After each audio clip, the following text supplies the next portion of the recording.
সুপ্রভাত, good morning.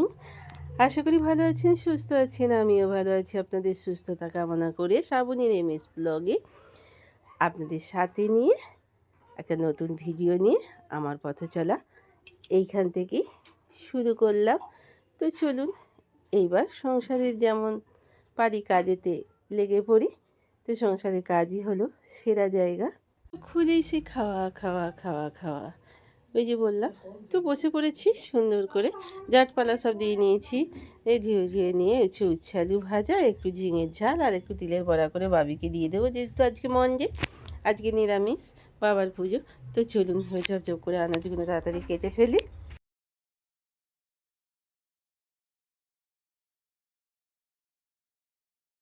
এদিকে চারিদিকে গঙ্গা পুজো, দশহরা মায়ের পুজো তো হয়ে গেল, গঙ্গা পুজো হচ্ছে, তাই চারিদিকে ব্যাপক সুন্দর সুন্দর গান বাজছে।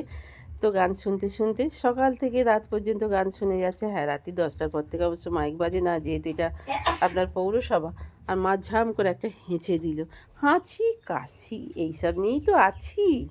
এই প্রচণ্ড গরম, এই তেলে বেগুনে জ্বলিয়ে দেওয়া গরমে হাঁচি কাশি এই তো আমাদের সঙ্গে। কী বলুন বন্ধুরা, কেউ বলবে না যে আমি হাঁচছি না, কেউ বলবে না যে আমি কাশছি না, কেউ বলবে না যে আমি দুবার তিনবার কাপড় চোপড় বদলাচ্ছি না।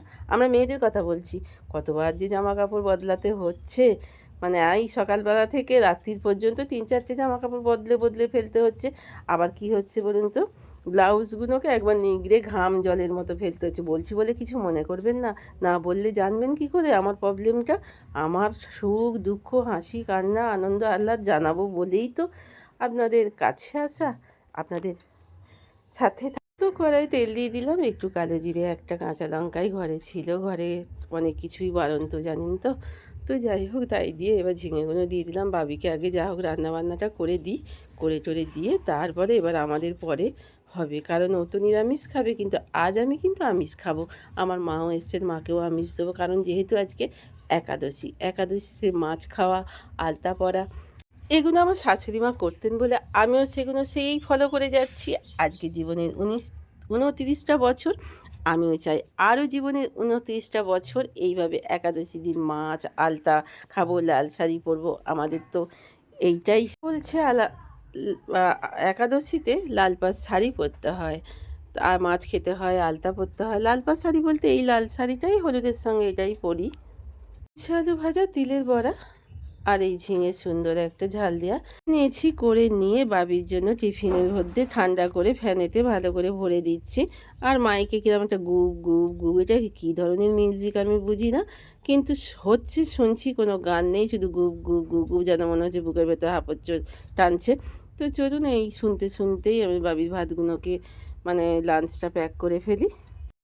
তো বাসন কোসন মেজে উপরে তুলে রেখে দিয়ে গেছি, দুটো কড়াই ছিল, আর সেইটা দেখে বাচ্চু এক গা জল নিয়ে, তাওয়া নিয়ে, কড়াই নিয়ে মাজতে বসে। বারণ করলে দেখুন মুখ বিরক্তি হয়ে, হ্যাঁ একটুখানি হেল্প করে দিই, কে বলেছে ওকে বলুন তো। ও খালি বলে আমি বাড়িতে আছি, তোমায় কেন হেল্প করবো না, তোমার কাজের একটা লোক নেই তোমার এই শারীরিক পরিস্থিতিতে। ওরও তো শরীরটা বেশ ভালো নয়, বলুন ওকে কে করতে বলেছে বলুন তো। কিন্তু কিছুতেই শুনবে না, বলবে না আমি যদি করে না দিই কে তোমায় করে দেবে বলুন তো, বলো তো। তাই ও আমাকে এইভাবেই একটু হেল্প করে দেয়। এবার আমি বাবি চলে যাওয়ার পর মাকে একটু কচু শাক, একটু সজনে শাক ভাজতে দিয়ে দিয়েছি, আর এইদিকে আমি কাচাকুচি করতে বসে পড়েছি। বেডশিটটা, কয়েকটা কাপড়, কয়েকটা জামা কাপড় কাচা অলরেডি হয়ে গেছে। তো যাই হোক, কাচাকুচিগুলো ঝপঝপ করে করে নিলাম, করে নিয়ে এবার বেডশিটগুলো, আগে যে কাপড় চোপড়গুলো মোটামুটি কাচাকুচি হয়ে গেছে। চলুন, রোদের খুব একটা জোর নেই আজকে, বেশ একটু সুন্দর ওয়েদার। মাঝে মাঝে এমন রোদ বেরোচ্ছে গা হাতে চিরবিরিনি ধরিয়ে দিচ্ছে। তো এখনও স্নান টান হয়নি, কাচাকুচিগুলো করে আগে শুকোতে ফুকোতে দেবো, দিয়ে তারপর স্নান টান করে তারপরে পুজোয় বসবো। মধ্যে সব কাজ ছেড়ে দিয়ে ফ্রিজের পিছনে এই যে বাস্কেটটা থাকে, জল পড়ে আমাদের অনেক পুরনো ফ্রিজ, 25 বছর আগেকার ফ্রিজ। এই ফ্রিজের এটাকে বার করে জলটাকে ফেলে দিয়েছিলাম জানেন তো। কি বলুন তো, ফ্রিজের অবশ্য সুইচটা অফ করেই এটাকে খুলতে হয়, নাহলে কোথায় কারেন্ট খেয়ে মরবো, মানুষগুলোকে ব্যতিব্যস্ত করবো। এটাকে ভালো করে ধুয়ে টুয়ে নিয়ে এসে মাঝে মাঝে জলটাকে আমি ফেলে দিই, ফেলে দিলে নালে প্রচণ্ড গন্ধ হয়। কী ধরনের গন্ধ হয় আপনারা তো জানেন, যাদের পুরনো ফ্রিজ আছে এত বছরকার। বাবি পাল্টাবে পাল্টাবে, বাচ্চু পাল্টাবে পাল্টাবে করছি, কিন্তু আমার পুরনো জিনিসকে ছেড়ে দিতে, ওই যে বললাম না, বহুত কষ্ট হয়। কষ্ট করে করা জিনিসগুলোকে কোনোভাবেই পাল্টাতে ইচ্ছে করে না, ছেড়ে দিতে ইচ্ছে করে না, মনে হয় বুকে ধরে আগলে রাখি। তবে প্রয়োজনের তাগিদে অনেক কিছুকেই আবার পাল্টে ফেলে নতুন আনতে হয়। প্লিজ কপিরাইট দেবেন না, মিউজিক হচ্ছে ওদিকে। তো আজকে স্বামীর অভাবের দিনে মেয়েরা যেভাবে পাশে থাকে, আজকে আমি সেইভাবেই আপনাদের দেখাচ্ছি। আমার সুখ দুঃখের সাথী এই স্বামীর কাছ থেকে পকেটমারি করে, মেয়ের কাছ থেকে ব্যাগ ব্যাগ থেকে নিয়ে যে পয়সাগুলো পাই, জামা কাপড় কাচতে গিয়ে প্যান্টের পকেট থেকে পাওয়া, আমাদের মেয়েদের অসময়ের ব্যাংক এটা মা লক্ষ্মীর ভাণ্ডার। কিছু পয়সা জমিয়ে রাখি আমরা, এইভাবেই টাকা ঢুকিয়ে দিই, কয়েন ঢুকিয়ে দিই যেভাবে, যেমন 5 টাকা 10 টাকা। তো একটা জিনিস আমরা মেয়েরা এটা অভাবের সংসারে কাজে লাগাই, সেই অভাবের সংসারে যাতে কাজে লাগাতে পারি, স্বামীর পাশে থাকতে পারি, সেই জন্যই তো এই ভাণ্ডার করা নিজেদের গয়নাগাটি কাপড়ের জন্য। তো এইভাবেই স্বামীর সাথে থাকবে। ভাঁড় টাকা বসে ভেঙে ভেঙে ভেবেছিলাম যে বার করে ফেলতে পারবো, আগে যেমন বার করতাম, আগে ছোটোবেলায় ভাণ্ডার জমিয়ে কোনো দরকার পড়লো কাগজ টাগজ দিয়ে বার করে ফেলতাম, সেটা তো আর এখন আর হয় না। তো ভাঁড়টাকে আমাকে ভাঙতেই হলো। এই ভাঁড় এক একটা এত বড় ভাঁড়গুলোর দাম 100-150 টাকা করে, জানেন তো। তো জানি না পয়সা থাকবে কি না, তবে একটা ভাঁড় আমি আনাবো আবার, নালে ভীষণই মনে কষ্ট হবে না ভাত জমা। কষ্ট করতে খুবই কষ্ট হলো, চোখে জল এলো। একটা কাজ করব বলে এটা আমি জমিয়েছিলাম বাবির জন্য, কিন্তু সেটা আর হলো না। কারণ আগে স্বামীর পাশে দাঁড়ানোটা আমাদের কর্তব্য, তারপরে যেটার জন্য জমিয়েছিলাম সেটা আশা করি ভগবান মা লক্ষ্মী ঠিকই দিয়ে দেবেন। কারণ স্বামীর পাশে, স্বামীর অসময়ে, স্বামীর বিপদের দিনে বার করাটাই আমার কাছে সব থেকে বড় আজকে বলে মনে হলো। তো চলুন বার করে ফেলি কয়েনগুলো, কতগুলো আছে গুনে ফেলি।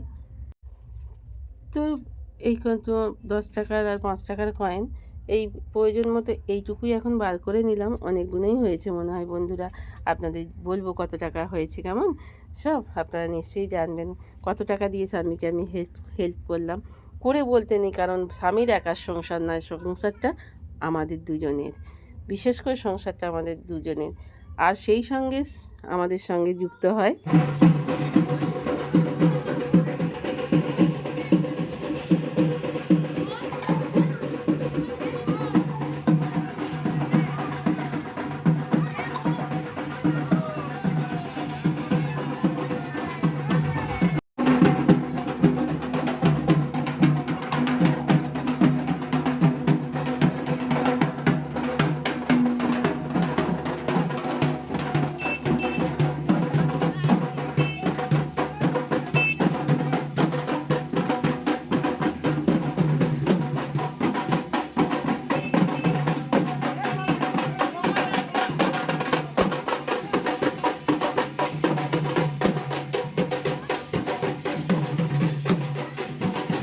তো যাই হোক, এইবার সন্ধেবেলায় কিছুটা মালপত্র আনতে হবে, তার জন্য ফর্দ করে রেখে দিয়েছি। তো যাই হোক, মালপত্রগুলো একটু নিয়ে আসতে হবে, আগে থেকে ফর্দ করে একটু লিখে দিই, তারপরে কালকে নিয়ে এসে দেবে। বাচ্চাও শরীরটা ভালো হলে কালকে একটু ডাক্তারখানা নিয়ে যেতে হবে, ও ভীষণই গায়ে জ্বর।